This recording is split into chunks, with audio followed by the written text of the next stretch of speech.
بسم اللہ الرحمن الرحیم نحمده ونصلی ونسلم علی رسولنا الکریم اما بعد قال اللہ تبارک وتعالی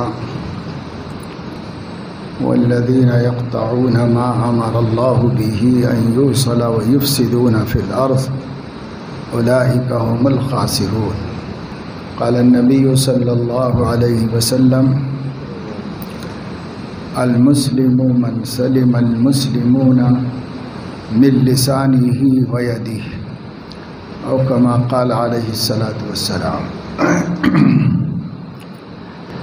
دین اسلام نے اپنے ماننے والوں کو جہاں توحید و رسالت اور آخرت سے متعلق عقیدے دیے ہیں، کچھ ضروری باتوں کو تسلیم کرنے کا حکم دیا ہے، اور اسی کے ساتھ ساتھ کچھ عبادتیں مشروع کی ہیں اور اللہ کی بندگی کا سلیقہ اور طریقہ سکھایا ہے، وہیں پر اپنے ماننے والوں کو اجتماعی زندگی اور معاشرتی آداب کی تعلیم بھی فرمائی ہے۔ دنیا میں جتنے دین اور مذاہب پائے جاتے ہیں، اگر آپ ان کا مطالعہ کریں تو پتہ چلے گا کہ پورے مذہب کا خلاصہ کچھ تاریخی باتیں ہیں، کچھ عقیدے اور ذہنوں میں بیٹھی ہوئی باتیں ہیں، اور کچھ عبادتیں ہیں اور کچھ روایتیں ہیں، یعنی تہوار وغیرہ۔ بس یہی چند چیزوں کا مجموعہ مذہب ہوتا ہے، لیکن دین اسلام کا معاملہ ایسا نہیں ہے۔ دین اسلام ایک ایسا دین ہے جو کامل ہے اور مکمل ہے، ایسا مکمل ہے کہ اس دین کا عقیدہ بھی اپنا ہے جو کسی سے میل نہیں کھاتا، اپنی خصوصیت ہے، اپنی شان کا عقیدہ ہے۔ عبادتیں بھی اپنی ہیں جن پر توحید کا رنگ چڑھا ہوا ہے اور جو تہذیب کی اعلیٰ مثال ہے۔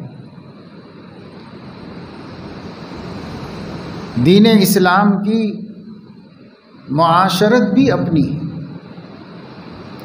صرف عقیدہ عبادت نہیں، معاشرت بھی دین اسلام کی اپنی مخصوص ہے۔ دوسری معاشرتوں میں وہ پائی جائیں نہ پائی جائیں، اسلام اپنے ماننے والوں کو اس کا پابند کرتا ہے۔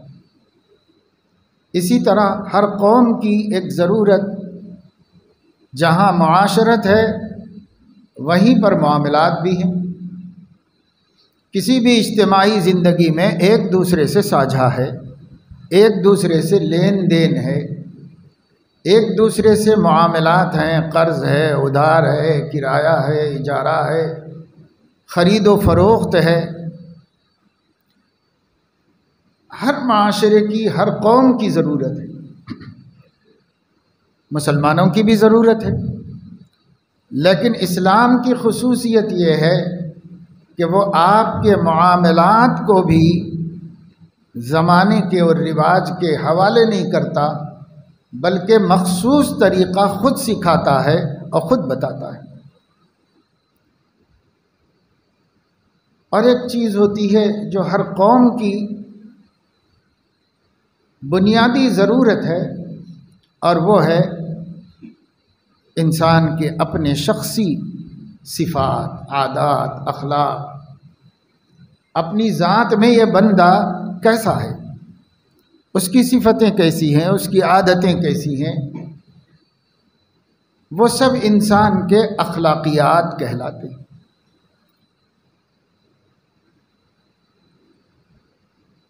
اور یہی 5 چیزیں ہیں جن میں اسلام دائر ہے، اور آپ غور کرو تو ان 5 کے علاوہ کسی اور عنوان کی ضرورت بھی نہیں۔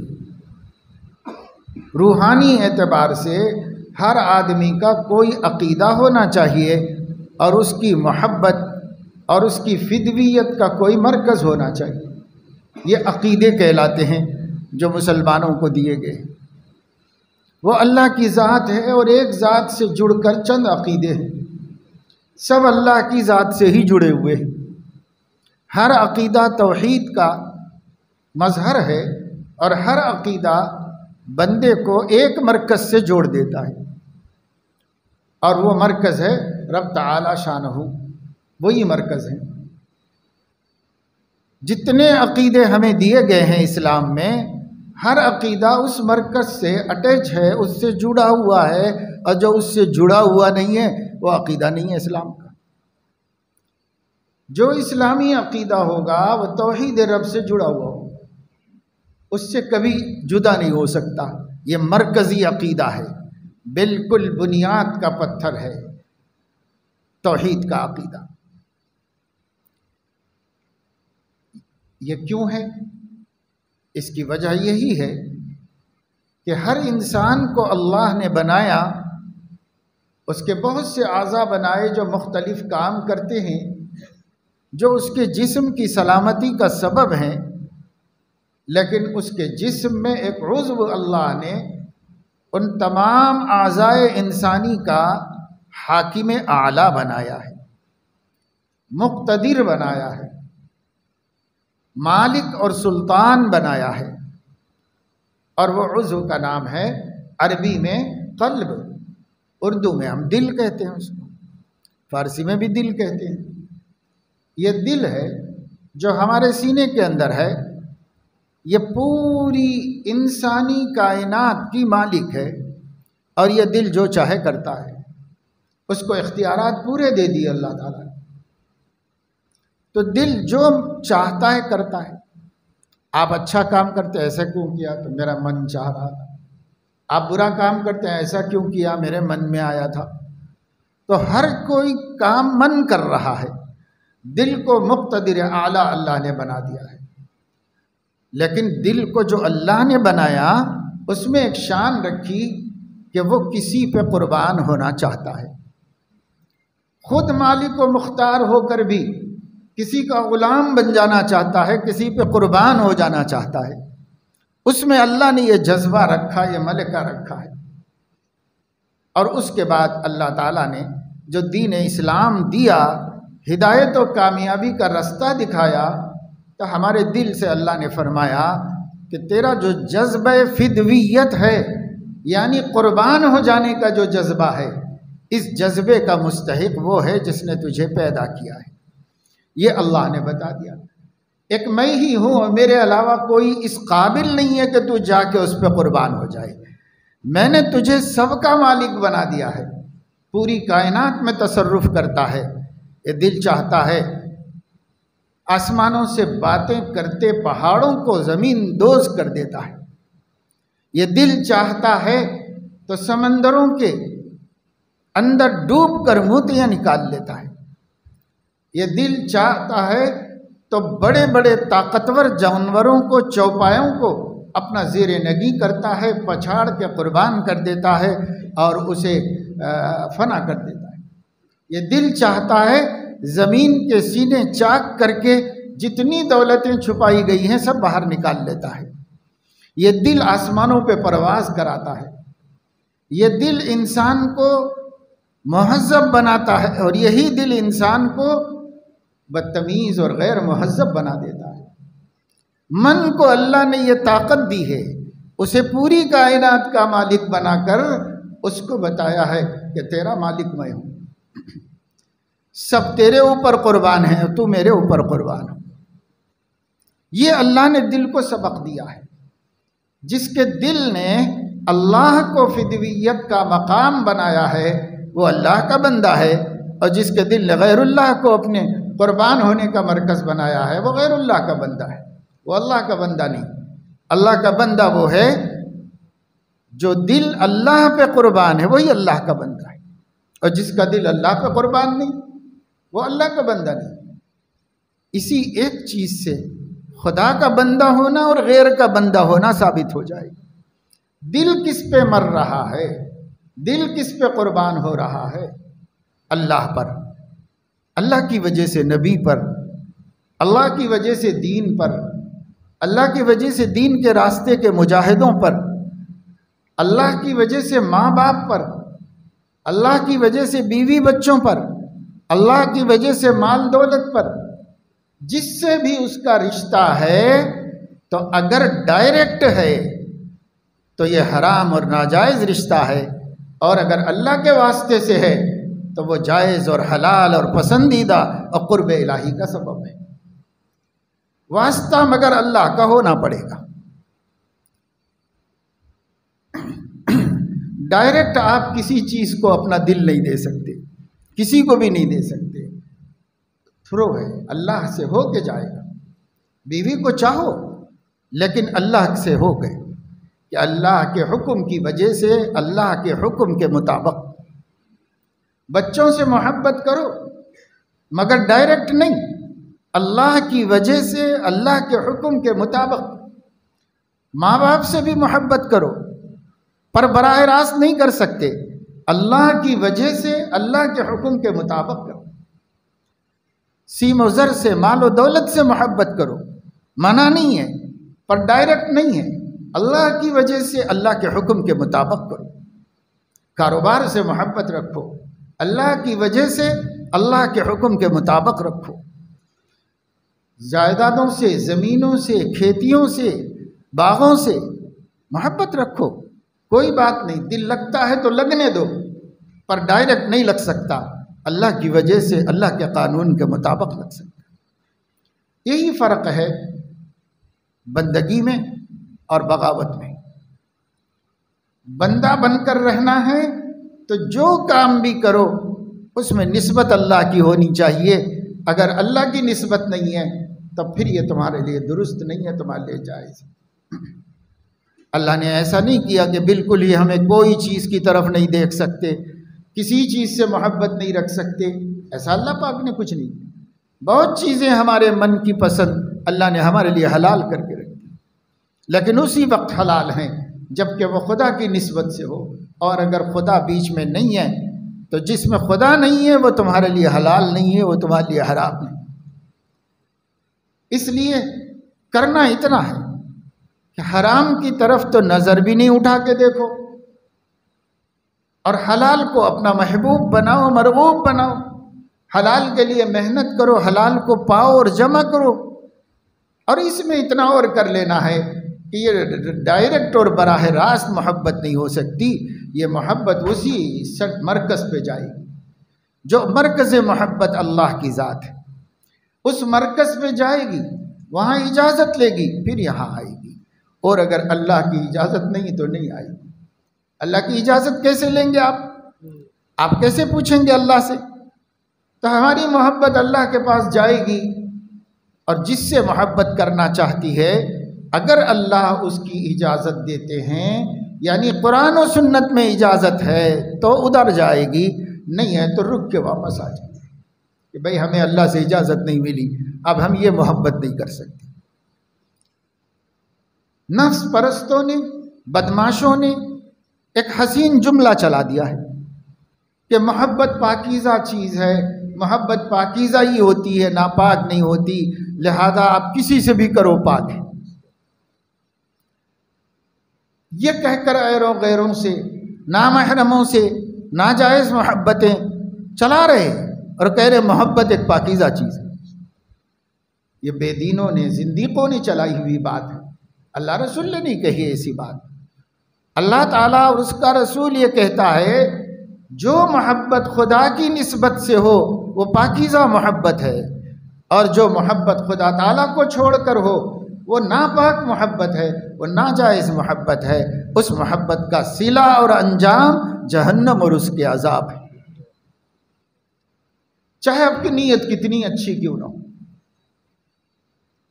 لوگ کہتے ہیں کہ فلاں لڑکی سے مجھے محبت ہے، وہ دین پسند ہے، وہ حجاب کرنا چاہتی ہے، وہ دین سیکھنا چاہتی ہے، اس لیے میں دین کی وجہ سے اس سے تعلق رکھوں۔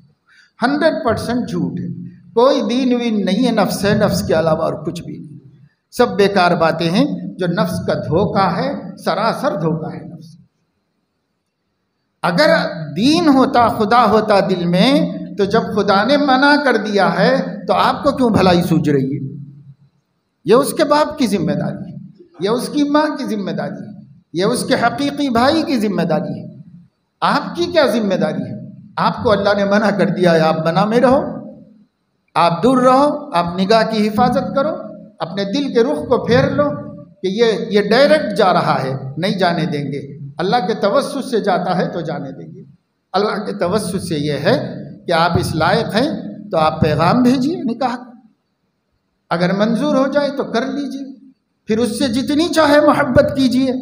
یہ اللہ کے توسط سے آئی ہے، یہ اللہ کے قانون کے مطابق ہے، یہ پاکیزہ محبت ہے، اس محبت پر اجر ہے، اس محبت پر ثواب ہے۔ یہ محبت نبی بھی اپنی بیویوں سے کیا کرتے تھے، آپ بھی کیجئے، اجر و ثواب کا کام۔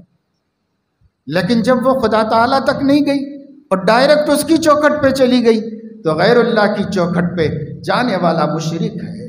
یہ شرک کیوں کر رہے ہو؟ یہ شرک عملی ہے، یہ عملی شرک ہے۔ ایسا شرک کیوں کر رہے ہو؟ ڈائریکٹ وہاں کیوں گئے؟ اللہ کی چوکھٹ پہ جا کے وہاں پر جاتے آپ تو یہ آپ کے لیے جائز و درست تھا۔ اور خدا کی چوکھٹ پر اجازت لینے کا مطلب خدا کی بھیجی ہوئی شریعت سے پوچھنا۔ اگر شریعت میں گنجائش ہے تو کرو، نہیں گنجائش ہے تو دستبردار ہو جاؤ، چاہے اس کے لیے جان دینا پڑے۔ تو دین اسلام ایسا مکمل دین ہے، آپ کو کہیں بھی نہیں چھوڑتا اکیلا، آپ کو کہیں بھی من کا پابند نہیں بننے دیتا۔ من کو مالک بنا دیا پوری کائنات کا، لیکن من سے کہہ دیا کہ تیرا مالک میں ہوں، لہذا اپنے مالک کو چھوڑ کے کہیں نہیں جا سکتے۔ اپنے مالک کا خیال کرو، پھر جتنا تم کو ہم نے دے دیا ہے سب لے لو، مگر اپنے مالک کو ناراض کر کے نہیں، مالک کو راضی رکھ کے کر سکتے ہو۔ یہ اللہ تبارک و تعالی شانہ نے ہمارے دل کو پابند کیا۔ تو دیکھو، دل انسان پر مالک ہے، انسان پوری کائنات کا مالک ہے، اس کا مالک قلب ہے، اس کا مالک اللہ رب العزت ہے۔ تو اپنی ملکیت میں تو جو چاہے کر رہا ہے، لیکن خود کسی کا مملوک ہے، اس کے مالک کے بارے میں سوچ ہی نہیں رہے۔ اپنے مالک کے بارے میں سوچو۔ یہی ایک فلسفہ ہے اسلام کا کہ اللہ نے جو چیزیں تمہارے لیے حلال و حرام کر دی ہیں اس کو تم مد نظر رکھو، حلال کی رغبت رکھو، اور وہ بھی اللہ کی نسبت سے رکھو، تاکہ تمہارا ہر قول، تمہارا ہر فعل توحید کے رنگ میں رنگا ہوا ہو۔ صبغۃ اللہ ومن احسن من اللہ صبغہ ونحن لہ عابدون۔ تمام انبیاء کا یہ مزاج، وہ اللہ کے رنگ میں رنگے، توحید کے رنگ میں رنگے۔ ومن احسن من اللہ صبغہ، کوئی زعفرانی رنگ میں رنگتا ہے، کوئی ہرے رنگ میں رنگتا ہے، کوئی پیلے رنگ میں رنگتا ہے، کوئی لال رنگ میں رنگتا ہے۔ لوگوں نے اپنے رنگ بنا لیے ہیں۔ اللہ فرما رہا ہے صبغۃ اللہ، اللہ کا بھی ایک رنگ ہے اور اس سے اچھا کوئی رنگ نہیں۔ وہ رنگ کیا ہے؟ نحن لہ عابدون، ہم اسی ایک خدا کو جانتے ہیں، اسی ایک مالک کو جانتے ہیں، اسی کو خوش کرتے ہیں، اسی کے لیے جیتے ہیں، اسی کے لیے نماز پڑھتے ہیں، اسی کے لیے قربانی دیتے ہیں، اسی کے لیے مرتے ہیں، اسی پہ قربان۔ قل ان صلاتی ونسکی ومحیای ومماتی للہ رب العالمین لا شریک لہ۔ اے نبی صلی اللہ علیہ وسلم، آپ فرما دیجئے میری نماز، میری قربانی، میرا جینا، میرا مرنا سب اللہ لا شریک کے واسطے ہے، اور میرا کوئی رنگ نہیں، میرا رنگ توحید کا ہے۔ ہمارے نبی توحید کے رنگ میں رنگے ہوئے تھے۔ اب پوری امت میں 1.25 لاکھ صحابہ کو توحید کے رنگ میں رنگ کر گئے تھے۔ صحابہ نے تابعین کو اسی رنگ میں رنگا، تابعین نے بعد والوں کو اسی رنگ میں رنگا۔ پھر آہستہ آہستہ لوگوں نے جاہلیت کے رنگ پھر نکالے، پھر ہرا رنگ، پیلا رنگ، زعفرانی رنگ، فلاں رنگ، فلاں رنگ، فلاں رنگ، یہ رنگ، وہ رنگ، وہی مشرکانہ رنگ نکل گئے، اور لوگ اس سے جڑ گئے، اس سے جڑ گئے، اس سے جڑ گئے، اس سے جڑ گئے۔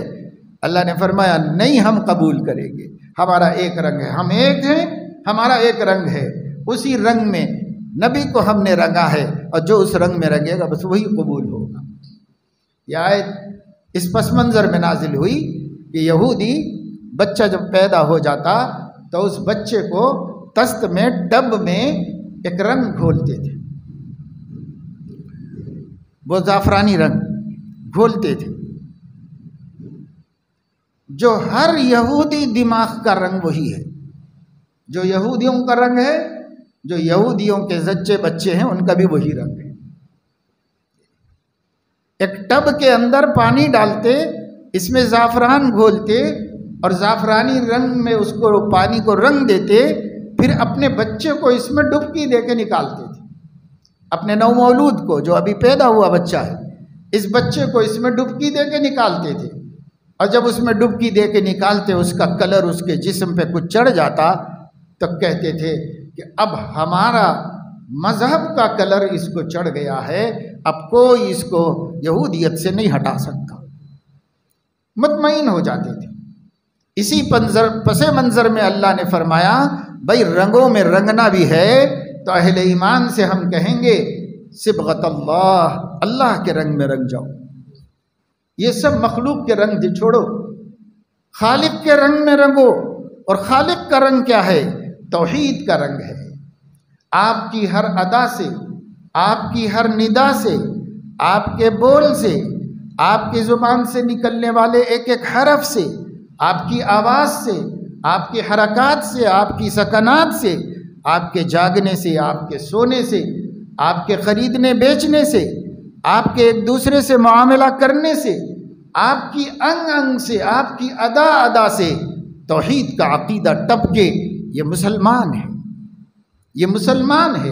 ہر جگہ لگے کہ یہ موحد ہے، ہر جگہ لگے کہ یہ تثلیث کا بھی قائل نہیں ہے، تشریک کا بھی قائل نہیں، یہ تین خداؤں کا بھی قائل نہیں ہے، یہ بندہ سینکڑوں خداؤں کا قائل نہیں ہے، یہ بندہ کروڑوں کو پوجنے والا نہیں ہے، یہ بندہ تین کا بھی نہیں ہے، یہ بندہ ایک ہی کا ہے، اور جب ایک ہی کا ہے تو خدا کے رنگ میں رنگا ہوا ہے۔ رنگنے کا مطلب یہ ہوتا ہے ہر ادا سے وہی نظر آئے، وہی دکھائی دے، یہ رنگنے کا مطلب ہوتا ہے۔ اگر آپ روئی کو کسی چیز میں رنگ دیں، تھوڑا رنگا ہے تو اوپر سے وہ رنگ نظر آئے گا، اگر آپ اس کو پھوڑ دیں تو اندر سفیدی نظر آئے گی، لیکن آپ اس کو کسی کلر میں رکھ کے چھوڑ دیں اتنا کہ وہ پورا روئی کا گالا اس کلر کو چوس لے اور جذب کر لے، سارا کلر اپنے اندر تک لے لے، پی لے اس کو، تو پھر اس کو کہتے ہیں اشربوا فی قلوبہم العجل۔ گوسالے کی، بچڑے کی محبت موسیٰ علیہ السلام کے قوم کے قلوب نے پی لی تھی، دلوں نے پی لی تھی۔ پی لینے کا مطلب یہ ہے کہ توڑ کے دیکھو تو بھی روئی کے اس گالے میں اندر کہیں سفیدی نہ ہو، ایک بال کے برابر سفیدی نہ ہو، جہاں دیکھو وہی رنگ ہو۔ ایسے رنگ پی لینے کو قرآن کریم کی اصطلاح میں رنگ کا پی لینا کہتے ہیں، کسی چیز کی محبت کو پی لینا کہتے ہیں۔ پلا دی گئی قلوب کو، اشربوا فی قلوبہم العجل، ان کے دلوں میں یہ ہو گیا۔ اسی طریقے سے اللہ فرماتے ہیں جیسے مشرکوں کے دلوں میں اپنے بتوں، اپنے اصنام و اوثان کی محبت اتنی راسخ ہو جاتی ہے، جیسے رنگ میں ڈبو کر اندر تک پہنچا دی گئی ہو، مومن کے دل میں توحید ایسی ہی راسخ ہونی چاہیے۔ وہ غیر اللہ سے ناشنا، کچھ نہیں سمجھتا، اللہ کے علاوہ کچھ نہیں سمجھتا، جس کو سمجھتا ہے اللہ کی وجہ سے سمجھتا ہے، جس کو جانتا ہے اللہ کی وجہ سے جانتا ہے، چاہتا ہے تو اللہ کی وجہ سے چاہتا ہے، دشمنی کرتا ہے تو اللہ کی وجہ سے کرتا ہے۔ من احب للہ وابغض للہ ومنع للہ واعطى للہ فقد استکمل الایمان، جس کا لینا دینا بھی اللہ کے واسطے ہو، کسی کو دے تو خدا کی وجہ سے دے، نہ دے تو خدا کی وجہ سے محروم کرے، محبت کرے تو خدا کے لیے کرے، دشمنی بھی کرے تو خدا کے لیے کرے۔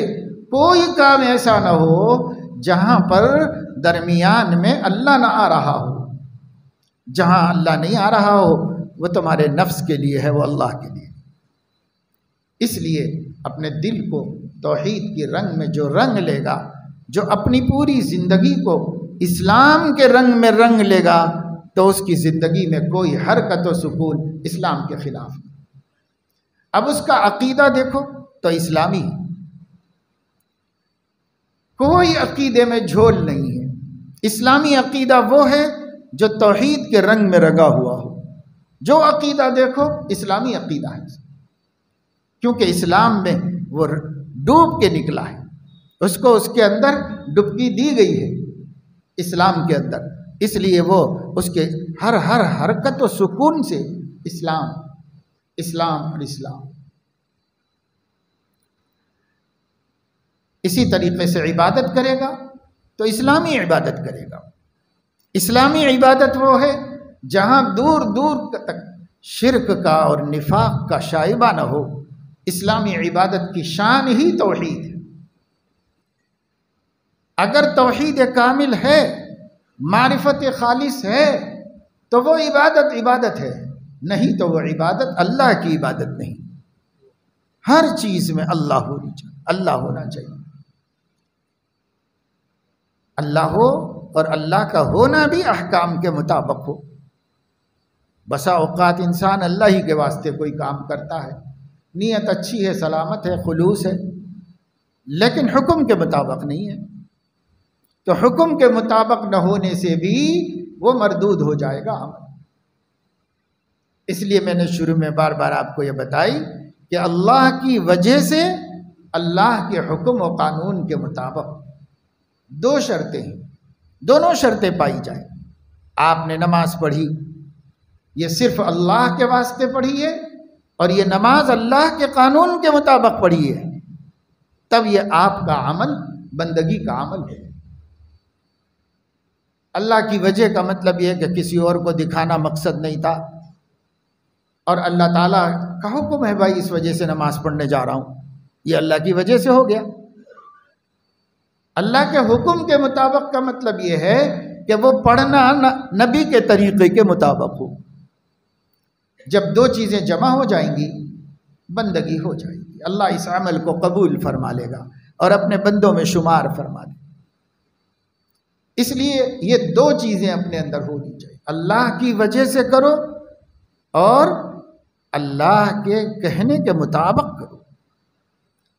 طریقہ بھی اپنا نہیں ہوگا اور نیت بھی غیر اللہ کی نہیں ہوگی، طریقہ بھی غیر اللہ کا نہیں ہوگا، تب جا کے ہم مسلمان کہلائیں، اللہ کے مومن بندے ہیں، اللہ سے باغی نہیں ہیں، اللہ کے وفادار ہیں۔ یہ سب سیکھنے سے آدمی کے اندر پیدا ہوتا ہے، محنت کرنے سے یہ صفات پیدا ہوتی ہے، اس کے لیے وقت دینا پڑتا ہے، اس کے لیے اسباب اور تدبیریں اختیار کرنی پڑتی ہیں، تب جا کر آپ کو یہ شان حاصل ہوتی ہے۔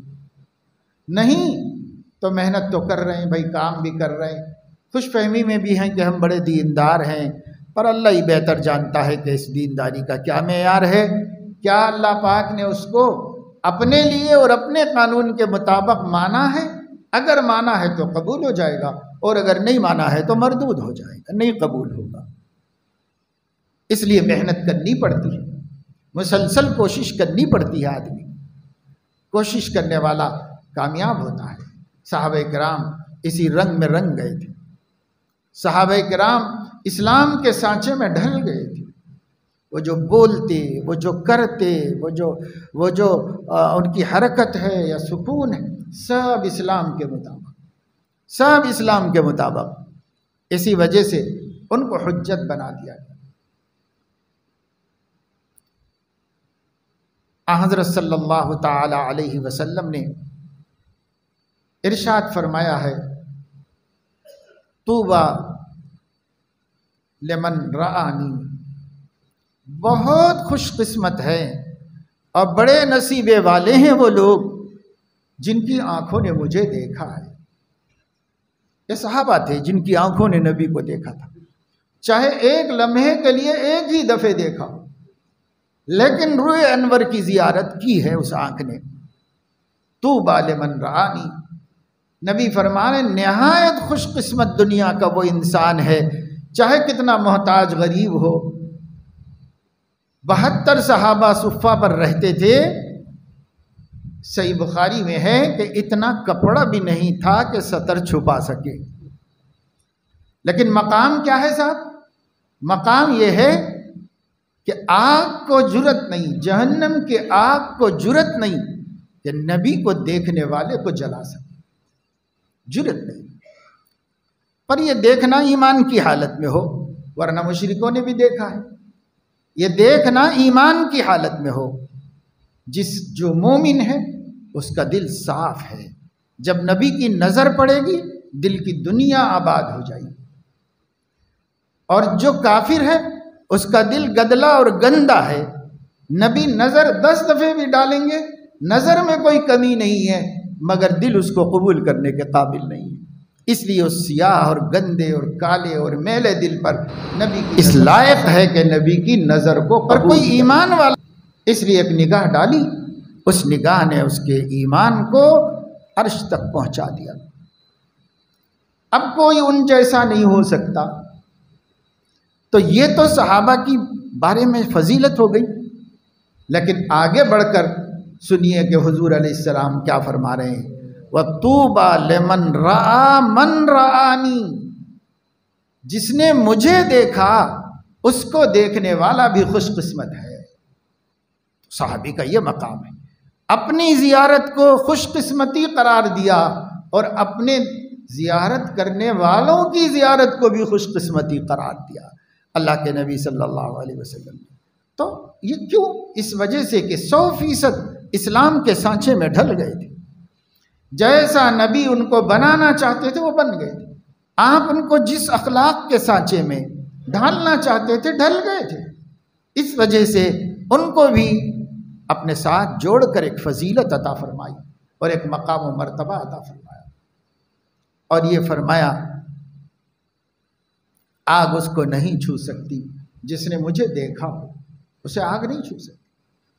آج ہمارا حال بہت خراب ہو گیا ہے، ہم لوگ خود تو سر سے لے کے پیر تک گندگی اور غلاظت میں ڈوبے ہوئے ہیں، لیکن اب صحابہ کے مرتبے مقرر کر رہے ہیں، صحابہ کی شان میں زبانیں کھول رہے ہیں، جن کے لیے نبی کی خبر ہے کہ آگ چھو بھی نہیں سکتی ان کو، جن کے بارے میں قرآن کہتا ہے کہ وہ جہنم میں کی آوازیں بھی تک نہیں سنیں گے۔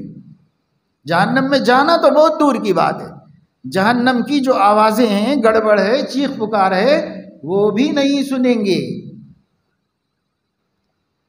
ان الذین سبقت لهم منا الحسنى اولئک عنها مبعدون لا يسمعون حسیسها، وہاں کی کچھ اثر بھی نہیں ہوگا ان لوگوں کے جہنم میں کیا ہو رہا ہے وہ بھی نہیں پتا چلے گا۔ وہم فی مشتہت انفسہم خالدون، ان کے من کیا چاہتے ہیں اپنی من مانی میں ہمیشہ رہیں، کیونکہ جنت میں من مانی ہے، وہاں نہ خدا کا قانون ہے نہ زمین کا قانون ہے، کسی قانون کا پابند نہیں ہو۔ اس لیے من مانی دنیا میں نہیں چلے گی، من مانی دنیا میں جرم ہے، اور من مانی آخرت میں نعمت ہے اللہ کی، جنت میں من مانی کرو۔ وَهُمْ فِي مَشْتَهَتْ أَنفُسُهُمْ، اپنی خواہشات نفسانیہ میں مگن ہوں گے، خالدون، ہمیشہ کبھی نکالے نہیں جائیں گے، ہمیشہ جنت میں رہیں گے۔ یہ صحابہ کے بارے میں قرآن اعلان کر چکا ہے۔ ہم کون ہیں؟ ہمارا حال یہ ہے کہ سر سے لے کے پیر تک 24 گھنٹے اللہ کی ناراضگی میں، غضب کے کاموں میں، گناہوں میں مبتلا، لت پت، گندے، نجس و ناپاک جی رہے ہیں، اور زبانوں کو جرأت یہ ہو گئی ہے کہ فلاں صحابی کا یہ مقام، فلاں صحابی یہ غلطی کرتے ہیں، فلاں صحابی یہ، فلاں یہ۔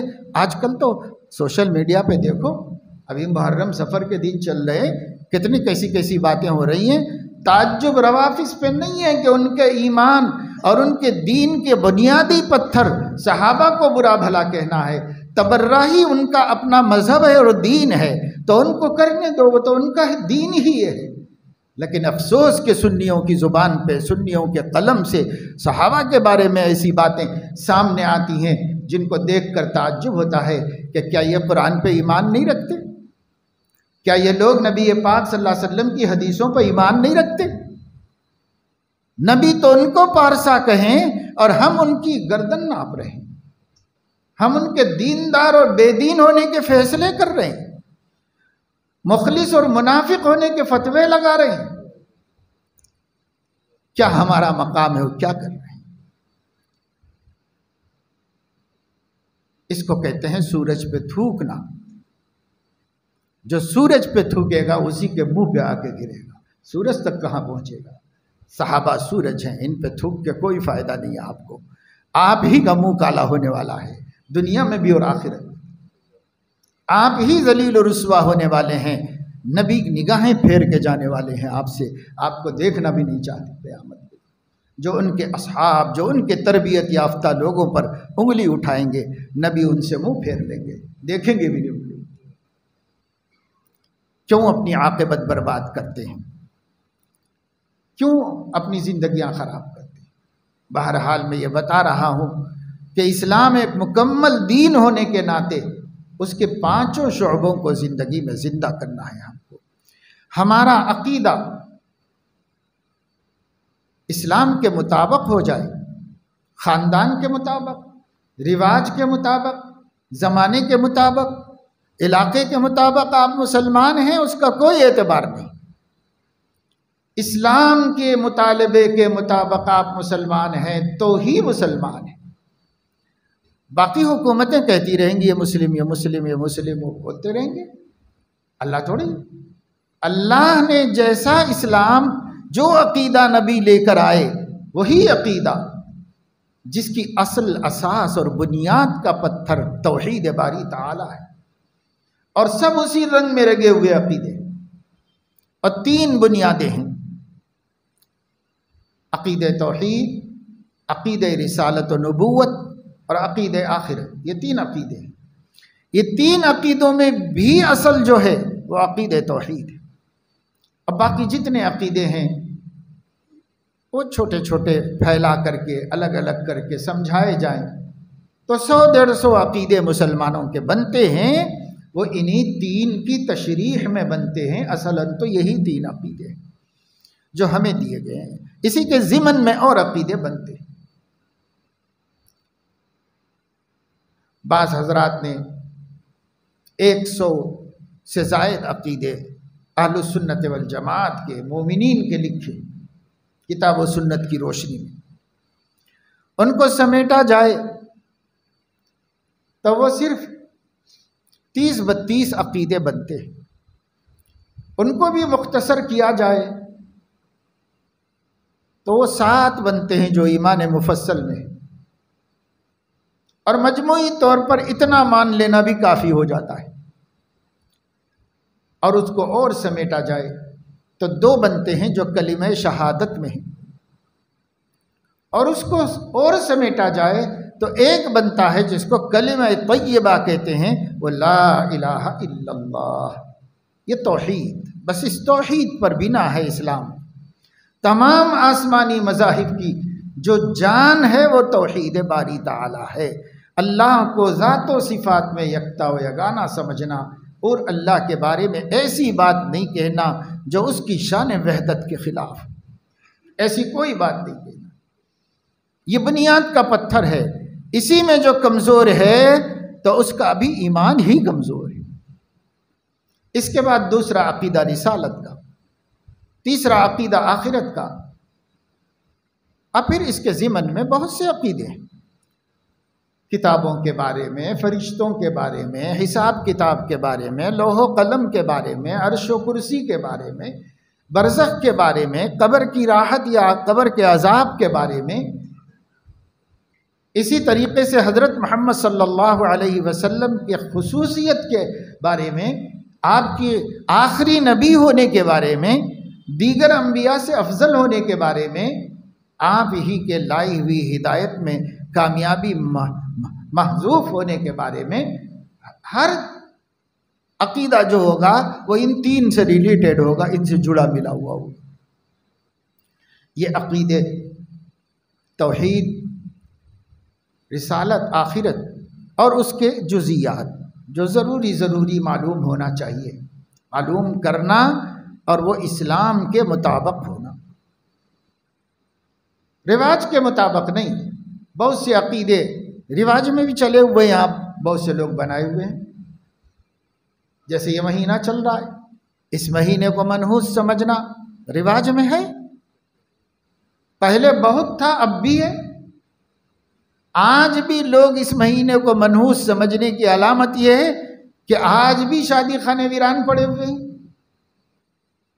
کیونکہ مسلمان اس مہینے کو منحوس سمجھتے ہیں. اچھا کام، خوشی کا کام، برکت کا کام نہیں کرنا چاہتے. تو یہ کوئی اسلامی عقیدہ ہے؟ یہ مشرکانہ عقیدہ ہے، اس کا توحید سے کوئی تعلق. اس مہینے کو المظفر کہا گیا، اس مہینے کو الخیر کہا گیا. کچھ بھی کہہ لو اللہ رسول، مگر ہم تو وہی کہیں گے جو ہماری نانی ماں کہتی ہیں، جو ہمارے دادا جان کہتے ہیں، بس وہی کہیں گے. نبی کچھ بھی کہیں، کہہ لو آپ کہتے رہو آپ سچے ہیں، آپ اچھے ہیں، آپ سب کچھ ہیں، لیکن مانیں گے آپ کی نہیں، مانیں گے دادی کی، آپ کی نہیں مانیں گے. کیوں نبی کی نافرمانی کر سکتے ہو اور دادی کی نہیں کر سکتے ہو؟ کیوں ایسا نہیں ہو سکتا کہ ساس نہیں مان رہی ہے تو آپ ساس کو ناراض نہ کرو مگر نبی کو ناراض کر دو، اللہ کو ناراض کر دو؟ یہ کون سا اسلام ہے بھائی؟ یہ کون سا دین ہے جو معمولی باتوں میں نبی کو خوش کرنے کے بجائے خاندان کو خوش کرنا چاہتا ہے؟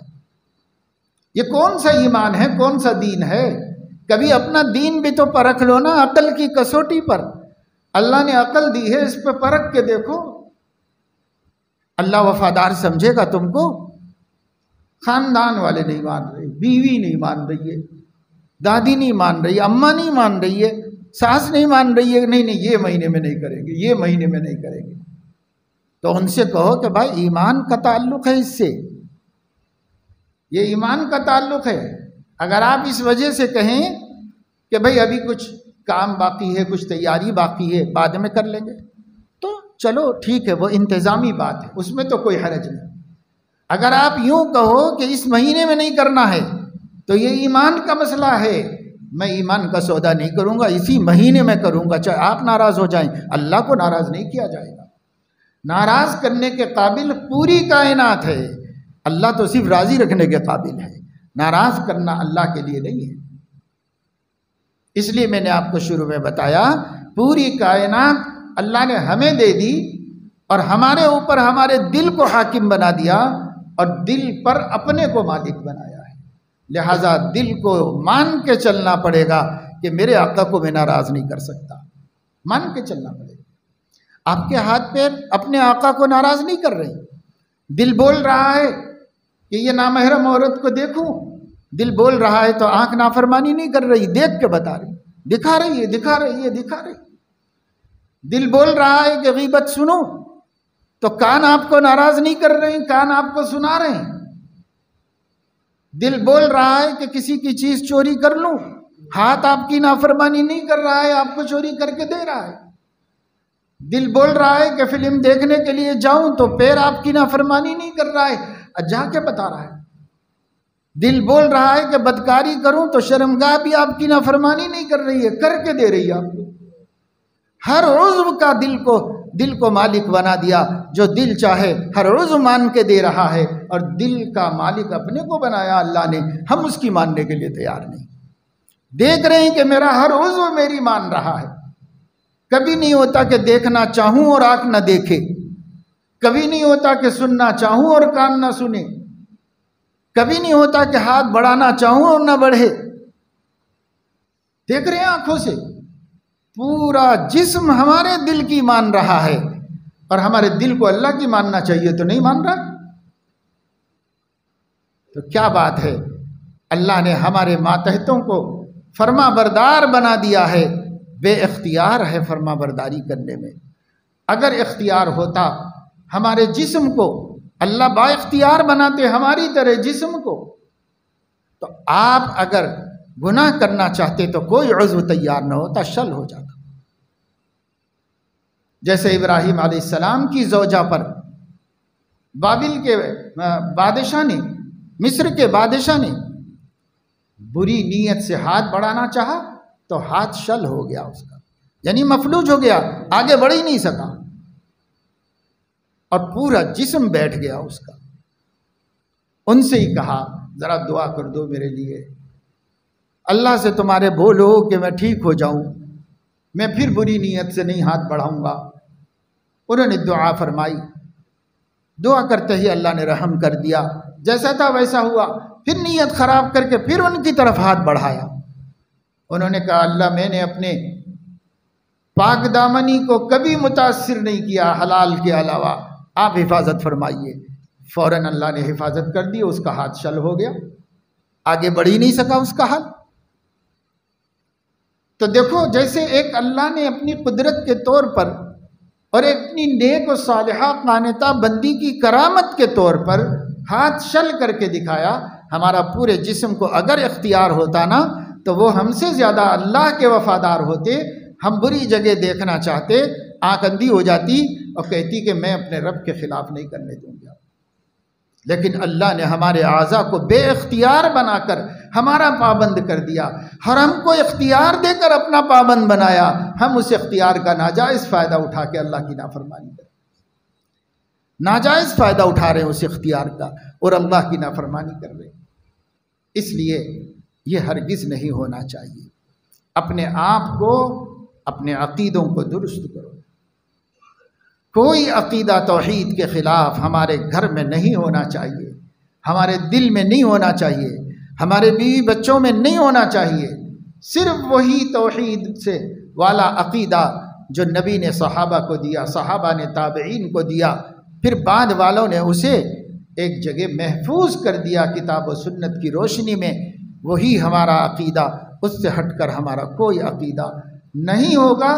پہلے سے ہے تو ختم کیا جائے گا، اور نہیں ہے تو نہیں پیدا ہونے دیا جائے گا۔ اسی پہ قائم رہیں گے، اسی پہ ثابت رہیں گے موت تک، آخری وقت۔ نمبر 2، ہماری عبادتیں بھی اللہ کے لیے ہوں گی اور اللہ کے حکم کے مطابق۔ جو بندگی ہم نے چاہے اللہ ہی کے لیے کی ہو لیکن نبی کی شریعت اور اس کے قانون کے مطابق نہیں ہے تو وہ عبادت مردود ہے، منہ پہ مار دی جائے گی، اللہ قبول نہیں فرمائے گا۔ ثواب تو کیا ملے گا، الٹا جواب دینا پڑے گا اللہ رب العزت کہ یہ کیسے کر دیا تھا تم نے، یہ کام کیسے کیا، جب میرے نبی نے اس کا حکم نہیں دیا تو تم نے کیسے کیا، جواب دینا پڑے گا اللہ تعالیٰ۔ اس لیے ہماری عبادت ہونی چاہیے اور تمام عبادتوں کو زندہ رکھنا ہے، خاص طور سے نماز کا اہتمام رکھنا ہے، لیکن جو ہمیں کرنا ہے عبادت وہ ایک تو اللہ کے لیے کی جائے گی، غیر اللہ کے لیے نہیں کی جائے گی، دوسرے اللہ کے ضابطے کے مطابق کی جائے گی، اور اس ضابطے کا نام ہے سنت رسول اللہ، اللہ کے رسول کی سنت کے مطابق کی جائے گی۔ صحابہ کا طریقہ بھی سنت ہی ہے نبی کے کہنے کی وجہ سے، کہ نبی نے ان کے طریقے کو بھی سنت بنا دیا، اس لیے بنا دیا کہ نبی نے اپنے سانچے میں ان کو ڈھال دیا تھا تو وہ ان جیسے ہی ہو گئی تھی۔ اس لیے فرمایا کہ ان کی بھی اتباع کرو گے تو ہدایت ہی پاؤ گے، یہ سب میرے بنائے ہوئے ہیں، میرے سنوارے ہوئے ہیں، اور میرے سنوارے ہوئے میں کوئی عیب نہیں نکالا جا سکتا، سب میرے سنوارے ہوئے ہیں اور سب میرے بنائے۔ صحابہ جیسے گویا ہم سے کہہ رہے ہوں کہ کھلونے سمجھ کے ہمیں برباد نہ کرنا، ہم بھی کسی کے بنائے ہوئے ہیں، نبی نے بنایا ہے، نبی کے مبارک ہاتھوں نے بنایا ہے۔ جیسے اللہ نے قرآن میں فرمایا کہ میں نے ابلیس سے پوچھا ما منعک ان تسجد لما خلقت بیدی، جس کو میں نے اپنے 2 ہاتھوں سے بنایا تھا اس کے سامنے جھکنے سے تجھے کس چیز نے روکا؟ یہ سوال اللہ نے فرمایا۔ قیامت میں نبی بھی آپ سے سوال فرمائیں گے، کس چیز نے تم کو ان لوگوں سے بدگمان کیا جن کو میں نے اپنے ہاتھوں سے سنوارا تھا، جن کی ایک ایک صفت عادت کو میں نے بنایا تھا، تم کو بدگمان کس چیز نے کر دیا ان سے؟ تو نبی کو بھی جواب دینا پڑے گا۔ جیسے ابلیس کے پاس کوئی جواب نہیں ہے اللہ کو دینے کے واسطے، ہمارے پاس بھی کوئی جواب نہیں ہے صحابہ کی بدگمانی کی وجوہات بتانے کے واسطے، کوئی جواب ہمارے پاس نہیں۔ اس لیے صحابہ سے حسن ظن رکھو، صحابہ وہ عظیم جماعت ہیں جن کو نبی کی نگاہ پر تاثیر نے اور جن کو نبی کی صحبت نے سنوارا تھا اور بنایا تھا، جن کو نبی کی تعلیم، نبی کی نگرانی اور نبی کی رفاقت نے بنایا تھا، اگر کسی ایک صحابی سے بھی دل میں میل ہوگا، بدگمانی ہوگی، تو یاد رکھو اہل السنت والجماعت کا یہ اجماعی فیصلہ ہے کہ ایسے شخص کا خاتمہ ایمان پر ہونا مشکل ہے۔ اس لیے روافظ کے پروپیگنڈے میں مت آؤ، اور روافظ سے متاثر اہل سنت کے پروپیگنڈے میں بھی مت آؤ، بلکہ اس وقت سوشل میڈیا پر، انٹرنیٹ پر اہل سنت والجماعت کے اہل حق کہلائے جانے والے بعض علماء کرام بھی، جن کو اب ہم کرام بولتے ہوئے بھی ڈرتے ہیں، روافظ سے متاثر ہو کر جو بولی بول رہے ہیں، جو زبان چلا رہے ہیں، جو حرکتیں کر رہے ہیں، جو بیانات دے رہے ہیں، ان سے بھی متاثر ہونے کی ضرورت نہیں۔ یہ مسئلہ صحابہ کا مسئلہ ہے، اس مسئلے میں تمام محدثین نے زبان بند رکھی۔ اس مسئلے میں مت بولو، اس مسئلے میں مت پڑھو، یہ بہت رسک ہے، اس رسک میں مت پڑھو۔ صحابہ کا معاملہ عند اللہ، عند النبی بہت اہم معاملہ ہے، یہاں تک کہ محدثین، عام لوگ نہیں جانتے، علماء سمجھ سکتے ہیں، حدیث کے جو راوی ہیں، ہر محدث جیسے امام بخاری، تو ان کے جتنے لوگوں سے ان کو حدیث پہنچتی ہے اسے حدیث کے راوی کہتے ہیں۔ ان سے کس نے سنا، ان سے کس نے سنا، ان سے کس نے، پھر صحابی نے، پھر نبی نے فرمایا، تو ایسے کنٹینیو آتا ہے۔ اس کنیکشن کو، اس زنجیر کو سند کہتے ہیں، اور ان لوگوں کو راوی کہتے ہیں، روایت کرنے والا، بیان کرنے والا۔ تو محدثین راویوں پر کلام کرتے ہیں، کس راوی سے حدیث لی جائے گی، کس راوی سے نہیں لی جائے گی، کس سے کوئی شکایت نہیں ہے، کسی کے بارے میں کوئی ریمارک پایا جاتا ہے، کم زیادہ اس کے کیٹیگریز ہیں، وہ الگ چیز ہے، میں اس فن پہ نہیں بول رہا ہوں میں آپ کو، وہ تو ایک بڑا فن ہے جو علم سے تعلق رکھتا ہے۔ میں صرف یہ بتانا چاہ رہا ہوں کہ میں کیا بولنا چاہ رہا ہوں آگے۔ جس کے محدث کہتا ہے ان پہ کوئی ریمارک نہیں، اس کو کہتے ہیں کہ یہ شخص عادل ہے، اور جس پر ریمارک ہوتا ہے تو کہتے ہیں کہ یہ شخص مجروح ہے، اس پر ریمارک ہے، اس پر کوئی ریمارک نہیں ہے۔ تو اب امام بخاری اپنے استاد کے بارے میں بتائیں گے کہ ریمارک ہے یا نہیں ہے، اور ان کے استاذ کے بارے میں بولیں گے، اور ان کے استاذ کے بارے میں بولیں گے، اور ان کے استاذ کے بارے میں بولیں گے، ہوتے ہوتے ہوتے تابعی تک پہنچے، وہاں بھی بولیں گے کہ ریمارک ہے یا نہیں ہے، اس کے بعد صحابی کا نام آئے گا، تو محدثین اس کو جائز نہیں سمجھتے کہ صحابی کو عادل کہیں، اس واسطے کہ ہم کون ان کو عادل کہنے والے، وہ خود ہی عادل ہیں، اس لیے ان کو ہم عادل بھی نہیں کہیں گے، تعدیل بھی کرنا ہمارے حق میں جائز نہیں ہے کہ ہم صحابہ کی تعدیل کریں، جن کو نبی نے سنوارا ہے ان کی تعدیل، تو ہم وہاں بولیں گے نہیں، زبان ہی نہیں کھولیں گے، یہاں آ کے ایمان آ جائے گا، اور ایمان یہ ہے کہ صحابہ عادل ہیں، یہ ایمان ہے، ایمان میں زبان نہیں کھولنا ہے، یہاں نہیں بولنا ہے، یہاں کر آپ جانتے کیا مقام ہے، لیکن اب لوگوں نے کھلونا بنایا ہے صحابہ کرام کو، اپنی اپنی خواہشات نفسانیہ کے مطابق بڑے بڑے اجلے صحابہ پر زبان درازیاں کر رہے ہیں، تہمتیں لگا رہے ہیں۔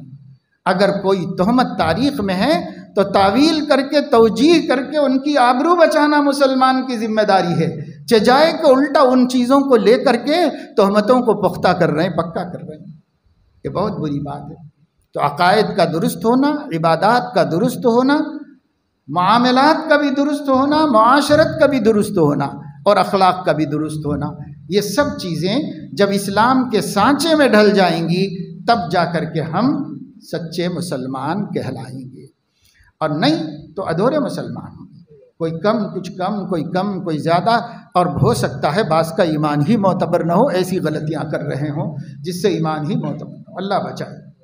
اس لیے ڈرتے رہنے کی بات ہے، علم حاصل کرو، علماء کی صحبت میں رہو، جس کے پاس علم ہے اسی سے ملے گا، دودھ والے سے دودھ ملے گا، تیل والے سے تیل ملے گا، لکڑی والے سے لکڑی ملے گی، بجلی والے سے بجلی ملے گی، جو چیز جس کو اللہ نے دی ہے اسی سے ملے گی، علم علماء ہی سے ملے گا۔ اس لیے علماء سے رہو، اٹیچ رہو، تعلقات رکھو، عزت کرو، احترام کرو، دوستی کرو، وقتاً فوقتاً اپنے ڈاؤٹ سامنے رکھا کرو، سمجھا کرو، پوچھا کرو۔ اگر دلوں میں علماء سے دوریاں ہیں، علماء سے بغض ہے، شکایتیں ہیں، تو کب جہل ہی میں زندگی گزرے گی اور جہل ہی میں موت آ جائے گی۔ اس لیے یہ مسلمانوں کا بے ایمانوں کا سب سے بڑا حربہ یہ ہے، عوام اور علماء کے درمیان دیوار لگاؤ، یہ دیوار لگاؤ، ان کو ان سے کاٹو۔ جب یہ ایک دوسرے سے جدا ہوں گے تو جہل میں جئیں گے اور جہل میں مریں گے، اور جہل میں ان کو نہیں معلوم کہ وہ اللہ کے جو کچھ کر رہے تھے وہ قبول ہو رہا ہے یا رد ہو رہا ہے، کچھ پتہ نہیں۔ اس واسطے یہ دوریاں ختم کیجیے۔ یہ دوریاں ہی ہم کو آج نت نئے قسم کے عقیدوں میں اور نت نئے قسم کے گروہوں میں، تحریکوں میں، جماعتوں میں اور عقیدوں میں مبتلا کر کے گمراہی پر گمراہی، گمراہی پر گمراہی پیدا کرتے چلے جا رہے ہیں۔